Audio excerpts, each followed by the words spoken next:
What was it about Billy Joel that was just the fact that he was a rock star and you were playing piano? Piano is just such a limiting factor on just your ability to look as bad A as you can. To look It's cool. just The waitress is practicing politics. There was like a heaviness to the song. It wasn't just like a kitschy, cool song. I didn't understand it, but it was like, I want to do that.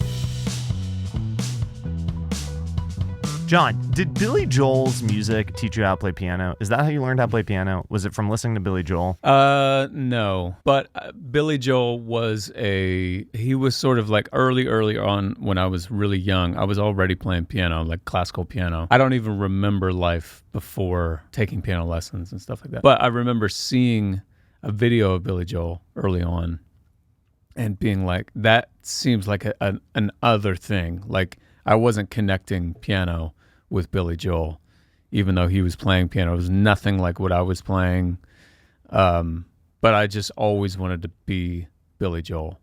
And then Elton John, and then it was Ben Folds, and then it slowly, like around college really, was when I started writing songs, and then the whole world kind of meshed together.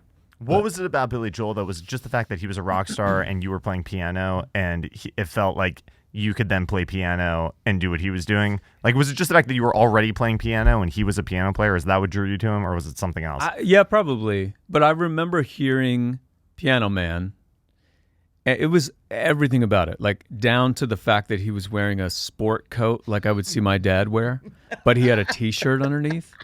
And that was like the most punk rock thing I've ever seen. Yeah. In central Indiana, we're sheltered from a lot of things. Well, so at that dude, point, that slipped through. I've never thought about this. Like, you can't, like, piano is just such a limiting factor on not wardrobe, because Elton John, but like on just your ability to look as bad A as you can. look It's cool. just it's such a compressor. It's just Like you see the Stooges and like he's got his shirt off, but you go sit at a piano and it's like, oh, the aesthetic changes If you're a little sitting bit. down with your shirt off, you better be in shape. You better be. Because your love The handles aesthetic are changes rolling. a lot. Like you better be in serious shape to be sitting down shirtless at the piano. Yeah. You don't see it very often. You don't see it very often. But it was like, and down to the lyrics of the song, like I didn't know what it meant, but I loved that he said, the waitress is practicing politics.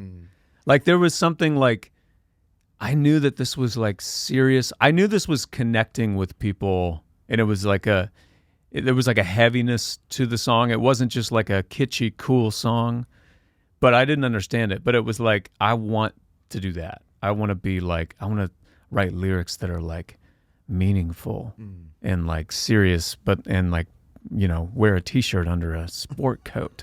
If I could ever get away with that and not get arrested, you know. So have you spent, I'm sure you've spent a lot of time studying his music, right? Yeah. So what do you think are the takeaways? Because he wrote the entire catalog himself. Like, Yeah. Can you take away anything studying his music that's a through line throughout it? That's a great question. Well, Thanks, Dave. you know, yeah. I will say, let me start off with an asterisk. I mean, I've listened to his entire catalog, of course, lots and lots of times, and I've read his biography, and It's getting a little braggy. We read the biography. I read the whole thing.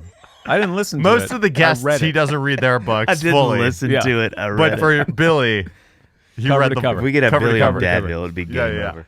Oh, I've been dying to get him on. Maybe we could do it together. I've been dying to get him on forever. I can't figure out. He was my number one most listened to Spotify artist really? for like 3 years in a row. Yeah, now it's someone else. But for a minute, I had a great run Wait, with who's Billy. it now? Just say it. I actually can't. I can't tell you. I'd have to kill you. Okay. It was actually what it was. Is there was a West End. I'm a big musical theater fan. Oh, yeah. There was a West End musical called Operation Mincemeat.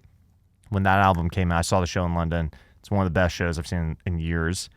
I listened to that cast album for like a full week. I was just obsessed with it. Oh, yeah. And that became my number one. From one week of listening, that's the thing. that became my number one artist. And I couldn't even Musicals will do post. it. I couldn't even post Do you know- the graphic. Wait, but we have to get back to this question. We will. Just Yeah, yeah. small digression.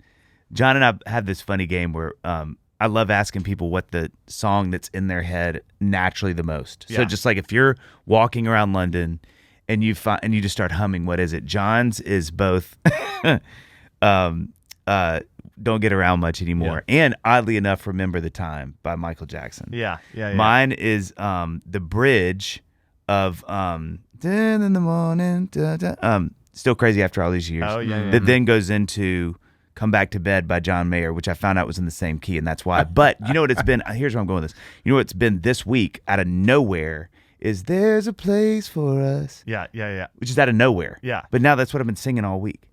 That's how it What goes. does it mean? My taste has gotten better. Dave? To your point You about know what's listening. always in my head? Every time I'm in like a bathroom or I'm walking is I Won't Get Fooled Again by The Who. That's always in my head.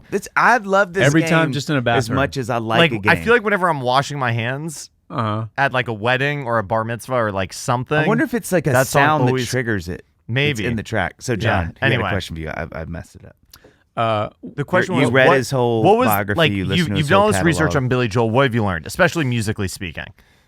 I mean, it's crazy. Just his ability to write insane lyrics. I mean, his music, like just his hits, really span some genres. I mean, you've got like some crazy like doo-wop songs that are sort of out of nowhere, where the melodies and the chords are insane underneath there. And then I don't know. I mean, I've been trying to write my version of Piano Man my entire career. I don't know how he did that. I don't know how. And you listen to interviews where he talks about it. He doesn't even like the song. He hates all his stuff. He hates it the seems stuff. like. Yeah. He's always like, Can look he at this give melody. it to someone? It's Could not- he just give you Piano Man? Just be like, I don't Give like it it to anymore. me. But is there like a lyrical? I feel like the genius about his lyrics is maybe they're poetic, but they're so literal. Mm-hmm. Like Yeah. like to me, that's always amazing when someone can make a lyric seem so profound, but it's not really poetry or it's not vague. Yeah. It's pretty. It's tricky because I was just on the road last month and I was driving through Allentown. Yeah. And I Oh, was yeah, listening yeah. through some of his stuff. And you're right. He does have, like, in my pursuit to be the best songwriter I can be, and Billy Joel being like the summit of the mountain, I sometimes listen to some of his lyrics like on Allentown. And I'm like, maybe I'm overthinking this. Like, he's just kind of is observing what's happening in this area at this time, and he's writing about it. But then you've got a line like that I think arguably is maybe the best just lyric of all time from She's Always a Woman. yeah. What is it? She'll ruin your faith with her casual lies. I'm just That whole like, song, just pretty much you every can pretty line. much take every line in that song, and it would be the best line in any song you've written. Why and is he's that? got Why is that a great line? She'll ruin your faith with her casual eyes. What does that mean? You she'll, got this faith. Yeah. It is like you could build a whole story on that. Yeah. Like the faith that you were born into. You have generations that your family is this thing. They're Jewish, they're Christian, they're Muslim, whatever. You have this faith, and then you have this whole story personally with that faith. You're trying to make it your own. You're growing up. You're yada yada. This whole story. This woman comes along with some casual, off the cuff. Who knows how much she even means this thing? It ruins your whole faith. Isn't Well, that, and here's why I think it's doubly genius. I don't hear it like that. I hear it like faith in her. oh. So that's what makes it a great line. It's See, because yeah, I've that- always heard it like, you love this woman. Yeah. And you're like, I know that we're supposed to be together. I trust you. I love you. And she's like, I don't know if this is working. And you're like, Mm-hmm. or like, I don't know. Maybe I should be with somebody else. And you're like, ugh. But yeah. I would posit that here's your hot take for the day. I really think, I mean, this is coming in screaming hot.